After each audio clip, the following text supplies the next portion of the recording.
Pregação e a pregação pela palavra de Cristo. Romanos 10, versículo 17. Queridos ouvintes, hoje sou eu, irmão Emerson, que estará trazendo a mensagem para você e vamos ler no profeta Daniel. Daniel, capítulo 10, versículo 10 ao 19. E assim diz a palavra do Senhor. Eis que certa mão me tocou, sacudiu-me e me pôs sobre os meus joelhos e as minhas palmas e as palmas das minhas mãos. E ele me disse: Daniel, homem muito amado, está atento às palavras que te vou dizer. Levanta-te sobre os pés, porque eis que te sou enviado. Ao falar ele comigo esta palavra, eu me pus em pé, tremendo.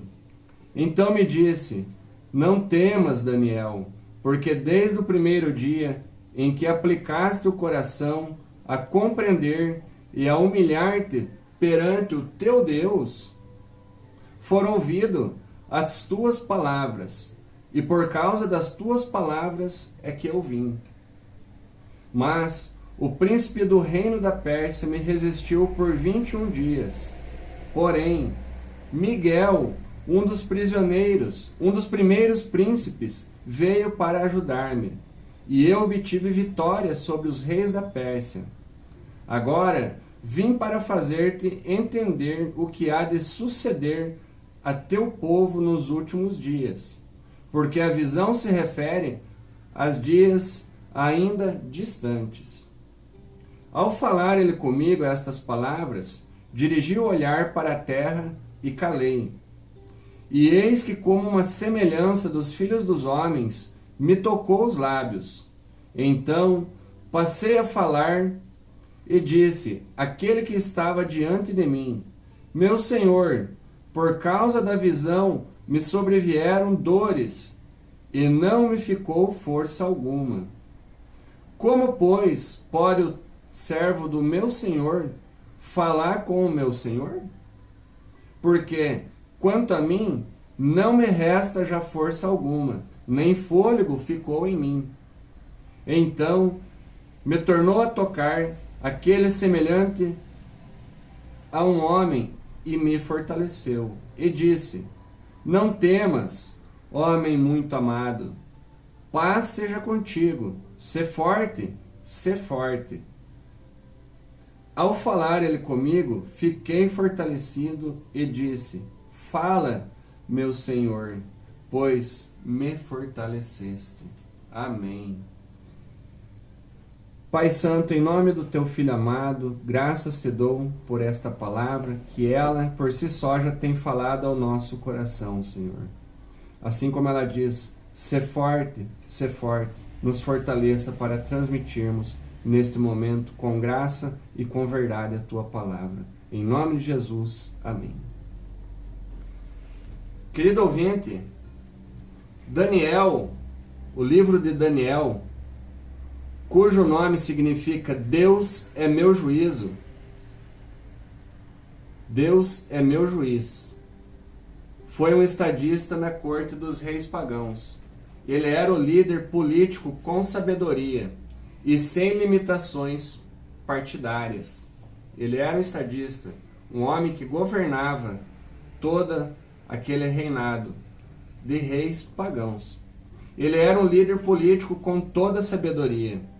Foi levado cativo para a Babilônia quando jovem, na primeira deportação ordenada por Nabucodonosor em 605 a.C.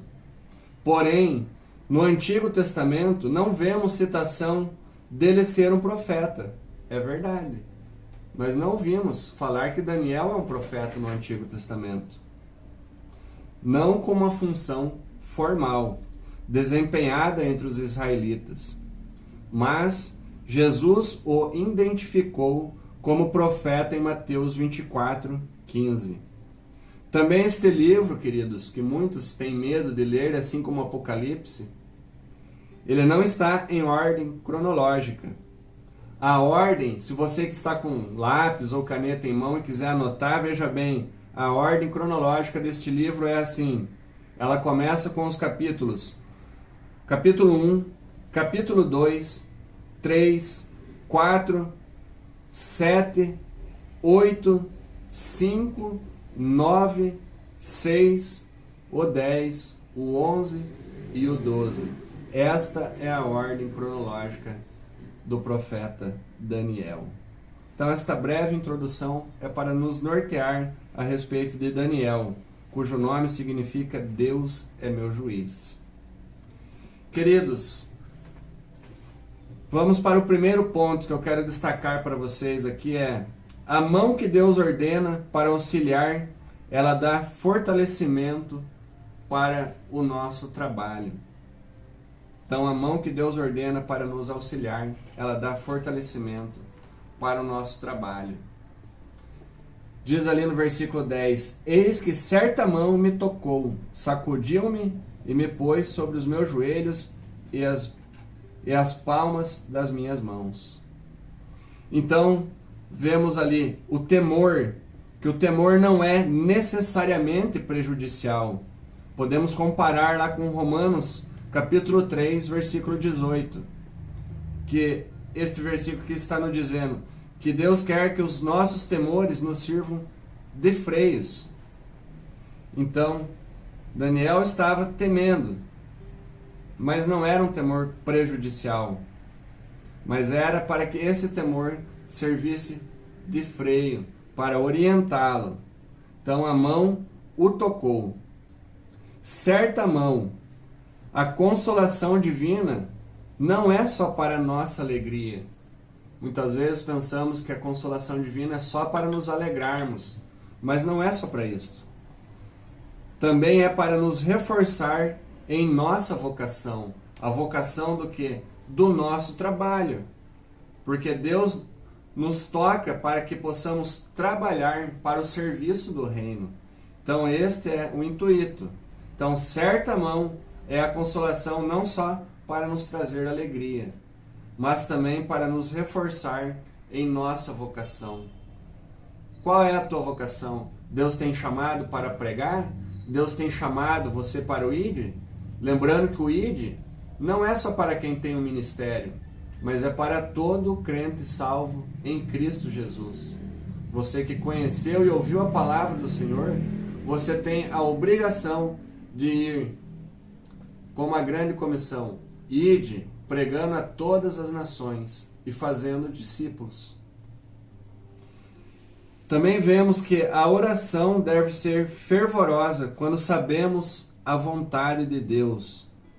O anjo está trazendo ali para Daniel. E ele me disse, Daniel, homem muito amado, está atento às palavras que vou te dizer. Levanta sobre os pés, porque eis que te sou enviado. Ao falar ele comigo, esta palavra, eu me pus em pé, tremendo. Porque Daniel estava perante um anjo que veio trazer, enviado do céu. Então Daniel teve tremor. E é o que devemos ter. Temor e tremor a respeito das coisas do Senhor. Devemos ter temor através da palavra de Deus. Então devemos orar, assim como Daniel. Se nós olharmos no capítulo 1, Daniel ficou 3 semanas orando. Então a oração, a nossa oração, deve ser fervorosa quando sabemos a vontade de Deus. O anjo apenas confirmou o que Daniel já sabia. Como posso saber disso? Daniel, capítulo 10, versículo 1, diz assim: no 3º ano de Ciro, rei da Pérsia, foi revelada uma palavra a Daniel, cujo nome é Beltesazar. A palavra era verdadeira e envolvia grande conflito. Agora presta atenção, ouvinte. ele entendeu a palavra e teve a inteligência da visão. Então o anjo só veio confirmar aquilo que Daniel já sabia. Também quando oramos fazendo a vontade de Deus, como diz lá em 1 João, capítulo 5, verso 14, diz assim a palavra: e esta é a confiança que temos para com Ele, que se pedirmos alguma coisa segundo a sua vontade, Ele nos ouve. Então devemos pedir segundo a vontade do Senhor, assim como Daniel fez. E ele, ao pedir, Deus enviou um anjo para tocá-lo, para colocar na presença do Senhor. Então devemos ver também uma profunda humildade. É uma circunstância concomitante da oração, à vista da soberania de Deus. Então, a oração e a humildade perante Deus têm que caminhar juntas. Precisamos do quê? Do temor, do fervor, a humildade, pois elas devem estar ligadas à confiança ou à ousadia.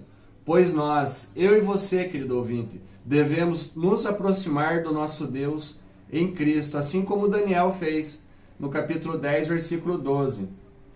Que diz assim: então me disse, não temas, Daniel, porque desde o primeiro dia em que aplicaste o coração a compreender e a humilhar-te perante o teu Deus. Você tem aplicado o seu coração a compreender e a humilhar-te perante a Deus? Então nós devemos ter a ousadia, como diz lá em Hebreus capítulo 4, versículo 16. Cheguemos, pois, com confiança ao trono da graça, ao fim de alcançarmos graça e misericórdia em ocasião oportuna. Então Deus ordena o anjo para tocar a Daniel e também ordena para nos tocar através do Espírito Santo para exercermos o trabalho do Senhor. Agora o segundo ponto aqui. O príncipe deste mundo está aqui para se opor aos propósitos de Deus. Queridos, o poder espiritual satânico manifesto através do culto pagão foi o que aconteceu dos persas. Foi o que estava impedindo do anjo chegar. Podemos ver ali: mas o príncipe do reino da Pérsia me resistiu por 21 dias. Porém Miguel, um dos primeiros príncipes, veio para ajudar-me, e eu obtive vitória sobre os reis da Pérsia. Eles estavam que cultuando a anjos pagãos, a demônios, a ídolos. Então Paulo, em 1 Coríntios, capítulo 10, versículo 20, Paulo exorta ali para não adorar ídolos. Você é um idólatra? Você tem idolatria a alguma imagem? Você idolatra o dinheiro? Você idolatra alguém, uma pessoa, o seu pastor, a sua igreja? O que tem sido objeto de idolatria para você? Se você não tem, glória a Deus. Mas se você tem adorado qualquer coisa que não seja Cristo, volte-se para o Senhor.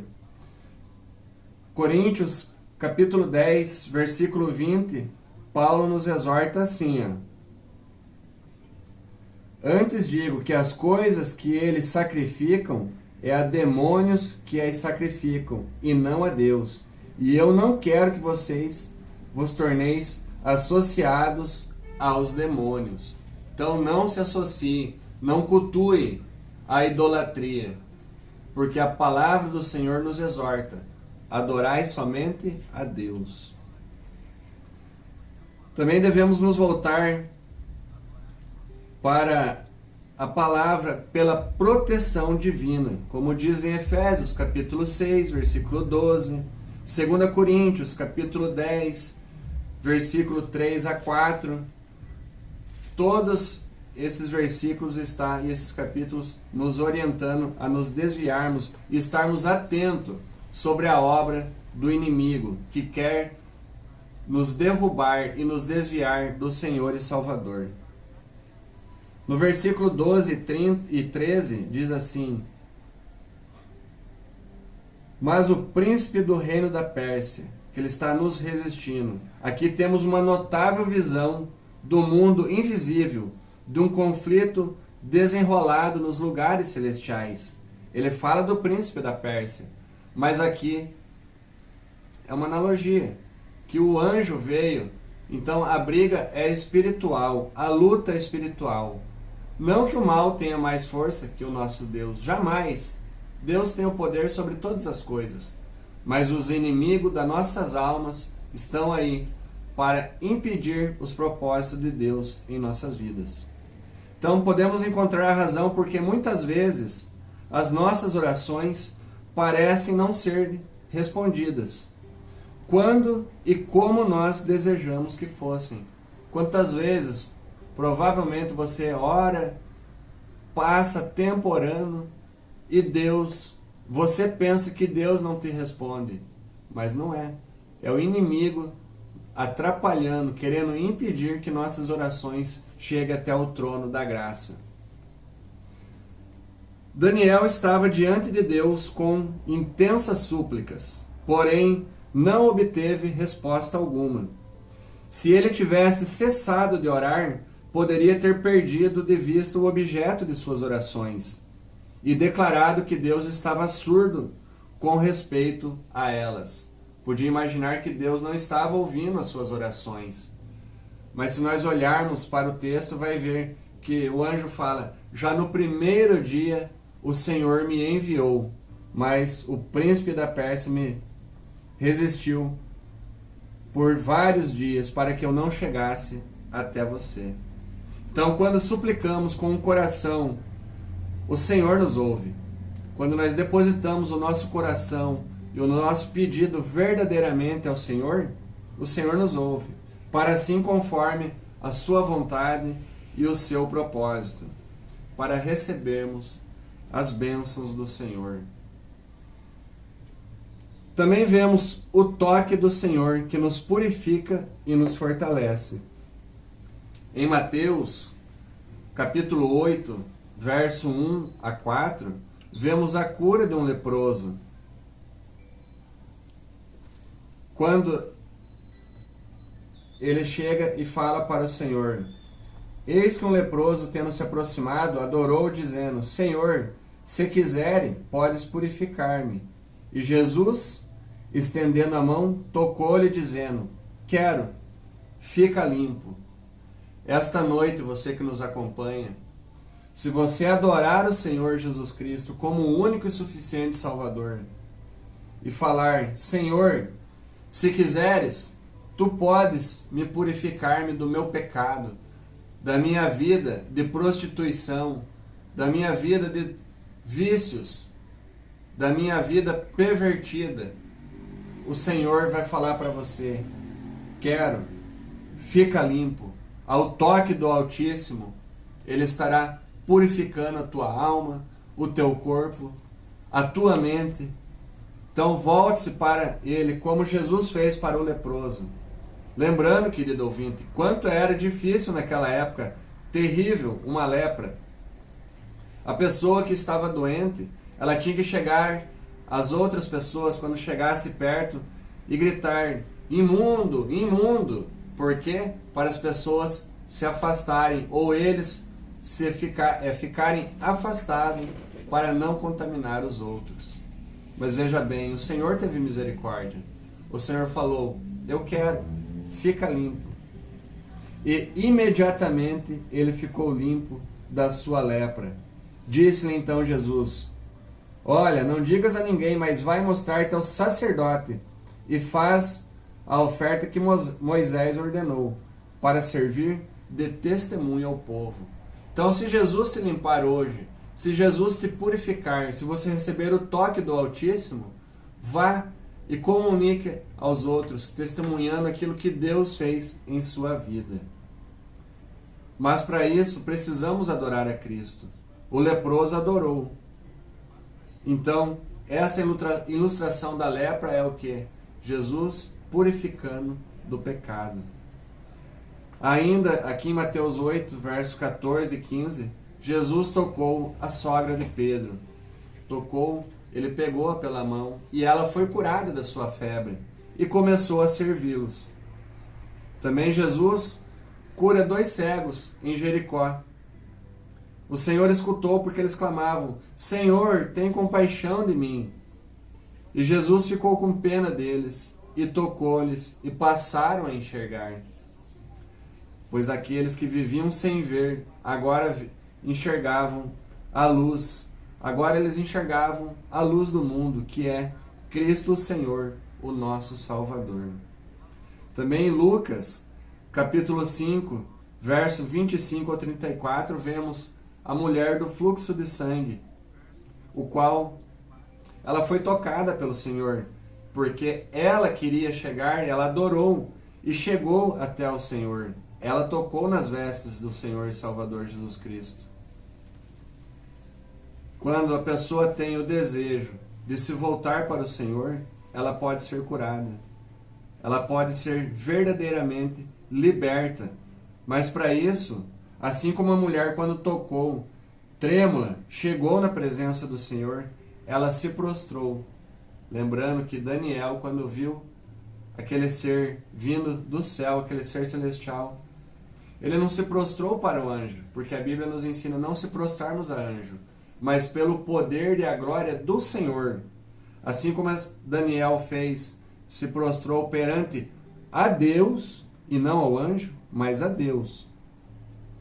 Assim a mulher se prostrou diante de Jesus, o Salvador. E ela se prostrou com temor e tremor, diante daquele que pode tocar em você, daquele que pode tocar em mim. Ele pode libertar o nosso corpo, a nossa alma e o nosso espírito. Queridos, assim como o Senhor fez com Daniel, dando fortalecimento, dando paz, o Senhor fala no versículo 19, ser forte, fica em paz. E Ele o fortaleceu. Ele quer fortalecer você esta noite. Ele quer libertá-lo do pecado. Ele quer dar nova vida.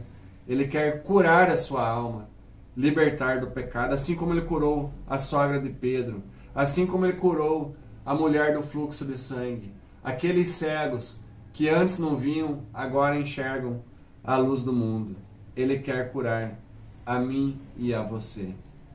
Por isso, receba o toque do Altíssimo para a salvação e arrependimento do seu pecado. Amém? Que Deus o abençoe a todos.